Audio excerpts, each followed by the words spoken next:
Hallo almal en baie welkom. Ek is so bly jy's hier om saam met my 'n bietjie vir die eksamen te oefen. Ons gaan vandag deur 'n paar vragies werk, net om seker te maak jy voel heeltemal reg en vol selfvertroue. So, kom ons spring sommer dadelik weg. So, is jy gereed? Onthou nou, hierdie is glad nie 'n toets nie, hoor. Dis net 'n lekker, prettige oefening om te sien wat ons alles kan onthou. Sien dit as 'n speletjie waar ons saam die antwoorde gaan soek. Kom ons begin. Goed, vir ons heel eerste ronde gaan ons 'n bietjie gesels oor bakens en roetes. Jy weet, dit gaan alles oor hoe ons plekke herken en natuurlik hoe ons vir iemand verduidelik hoe om van een plek na 'n ander te kom. Hier kom die eerste vraag. Reg, ons eerste vraag is, wat presies is 'n baken? Of soos ons in Engels sê, 'n landmark. Dink 'n bietjie aan plekke in jou eie dorp wat sommer net uitstaan. Wat maak hulle so spesiaal? Ek gee 'n oomblikke om te dink.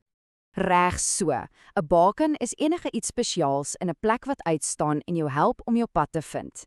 Dink byvoorbeeld aan die groot poskantoor, of die kerk met haar hoë toring, of dalk selfs 'n unieke ou boom in die park. Dis basies enige iets wat jy maklik kan raaksien en onthou. As jy aan iets soos dit gedink het, wel gedaan. Goed, kom ons gaan na die volgende vraag. Dink nou 'n bietjie aan voorbeelde. Watse bakens is deur die natuur gemaak en watter is deur mense gemaak? Probeer om aan ten minste 1 of 2 van elkeen te dink. Kyk gou 'n bietjie hier. So, aan die linkerkant het ons natuurlike bakens. Dis nou dinge wat die natuur vir ons gegee het, soos 'n berg of 'n rivier. En dan aan die regterkant, daar is die mensgemaakte bakens. Dis nou alles wat mense gebou het, soos hoë geboue, damme of selfs standbeelde. Het jy aan iets soortgelyks gedink? Briljant. OK, die laaste vraag vir hierdie ronde. Verbeel jou, jy moet vir 'n maatjie verduidelik hoe om by jou huis uit te kom. Wat is die allerbelangrikste dinge wat jy vir hulle moet sê? Presies, jy moet vir hulle die landmerke noem sodat hulle weet waarna om te kyk. Jy moet die name van die paaie gee en natuurlik, jy moet sê waar om links of regs te draai. Fantasties gedoen met ronde 1. Julle slim. Goed, is julle reg? Kom ons beweeg aan na ronde 2. Nou gaan ons 'n bietjie kyk na mense se behoeftes. Dis nou die dinge wat ons nodig het om te lewe en die hulpbronne wat ons daarvoor gebruik. Kom ons kyk wat julle weet. OK, hierdie is 'n baie belangrike een. Wat is die 5 absoluut noodsaaklike dinge wat elke liewe mens nodig het om te kan oorleef? Probeer of jy hulle almal kan onthou. Kom ons kyk. Ja, ons het nodig kos om te eet, water om te drink, 'n veilige woonplek, klere om ons warm te hou en natuurlik toegang tot gesondheidsorg en energie soos elektrisiteit. Hierdie 5 is absoluut noodsaaklik. Sjoe, jy doen wonderlik. Hou so aan.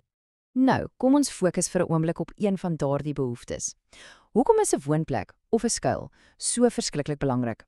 Wat doen dit nou eintlik vir ons? Absoluut. Dis nie net 'n plek om te slaap nie, né? Die allerbelangrikste ding is dat 'n huis ons veilig hou. Dit beskerm ons teen die koue wind, die warm son en die nat reën, sodat ons gesond en gemaklik kan bly. Baie mooi. Goed, nou dat ons weet wat ons nodig het, kom ons kyk 'n bietjie waar ons dit vandaan kry. Daar is 3 hoofsoorte hulpbronne. Kan jy onthou wat hulle is? Daar het jy dit. Eerstens, natuurlike hulpbronne. Dis sou alles wat ons direk uit die natuur kry.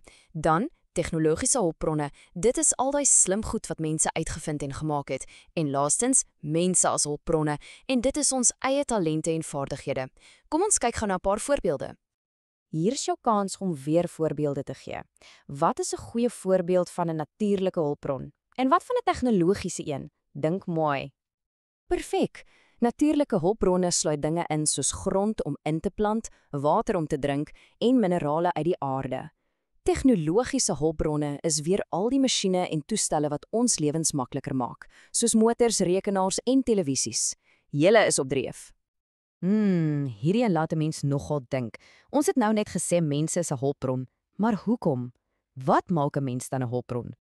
Die antwoord lê in ons vaardighede.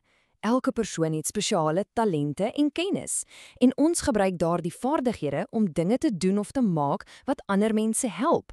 Dink nou maar aan 'n chef wat heerlike kos maak vir ander, of 'n bouer wat 'n sterk huis bou. Dis presies hoekom mense 'n hulpbron is. Reg, ons is amper aan die einde. Die volgende vraag is, wat is 'n diens? Dis 'n woord wat ons baie hoor, maar wat beteken dit nou eintlik? Wel, 'n diens is basies wanneer iemand of 'n maatskappy iets vir jou doen, eerder as om vir jou iets te gee wat jy kan vashou. Jy kan daaraan dink soos 'n helpende hand, soos wanneer die vullis verwyder word of 'n dokter jou help om beter te voel. Hierdie dienste word gewoonlik deur die regering of besighede verskaf. Goed, die heel laaste vraag vir vandag.